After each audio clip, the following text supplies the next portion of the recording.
So West Bromwich Albion 1, Wolverhampton Wanderers 1 in the Black Country Derby this Bank Holiday Monday, folks. My name's Dave from Talking Wolves, giving my thoughts on today's game. As always, be sure to hit the like button down below and subscribe to the channel if you are new, and let me know your thoughts in the comment section about today's game. Of course, as fans, we would have wanted to see a big reaction, especially against West Bromwich Albion after them having a really poor season, but of course beating us earlier on in the campaign. So we wanted to get that little bit of revenge, and Nuno made sort of wholesale changes due to a couple of injuries, and obviously due to that poor performance against Burnley. We saw Patricio starting goal, a back four today of Ryan Aït-Nouri, Cody, Saiss and Semedo, Neves and Dendoncker, with Otasawi, Vitinha, Adama and Fabio Silva starting up front. So a very youthful team, but a team that we were hoping, we saw it was a little bit different. I said on the match preview, of course, Otasawi playing in the 23s last week,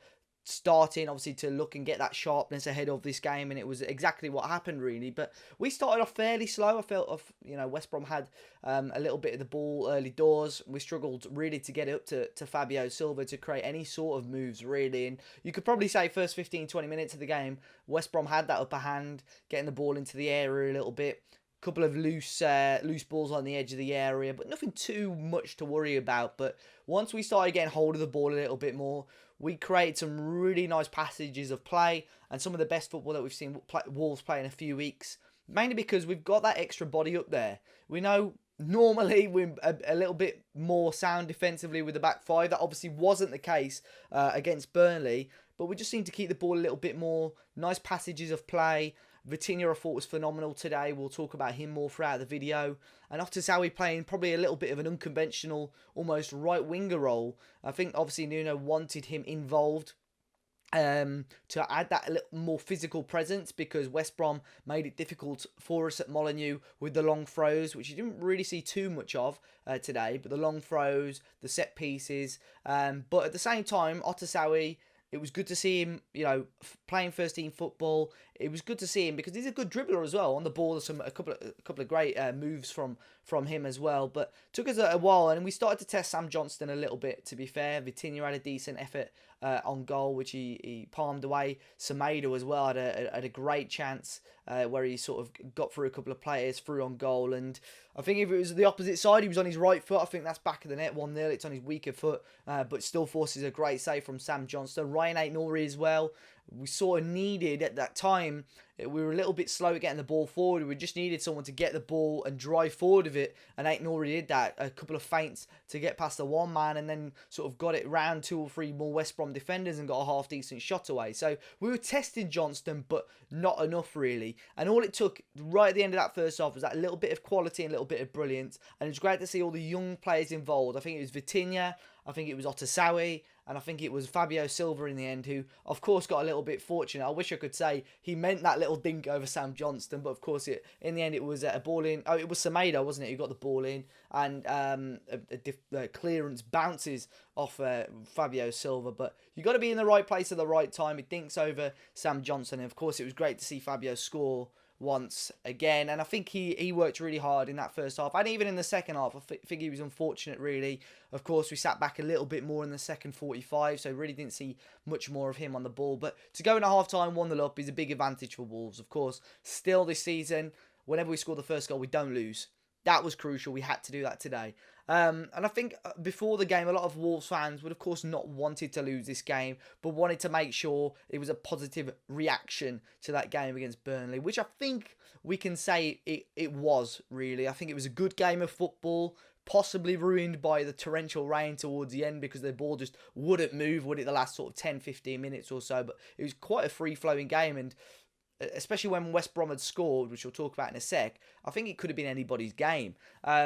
But yeah, right at the start of the second half, though, for me, Fabio Silva, that work rate, catches their full back out, and he's through on goal. Of course, Mike Dean came in to referee the second half. I think the linesmans give that poor decision for me. Never a foul. I think Don Goodman said on comms, if that's a foul, we may as well go home. Fabio's in there, beats him, and I think it happens to Wolves. We have it in our favour a lot as well. But I think those little soft ones, they give the defender the benefit of the doubt a little bit too much. If Fabio went through there and scored, check it on the VAR if it's a foul. But yeah, it's a little bit disappointing that one was. And the goal for me is so avoidable as well. It's a shame. Semedo stuck too close to the edge of the area, which you could say obviously is for, you know, a managerial instruction or a team instruction for him to sort of put late pressure on the crosser, but he presses it a little bit too late and the ball comes in. And then it's just poor from the centre-backs really, Cody and in particular Sace. I think it's Sace's man. And it's probably just a little lack of it. It's a little bit of inexperience really for two defenders that have never really, well, one aren't really defenders and two haven't really played that two at the back role before. So they both sort of shift forward, and stupidly you leave the biggest bloke on the pitch free in the middle of the box. And it's a great cross, and Diana, you know he's going to put them in the back of the net.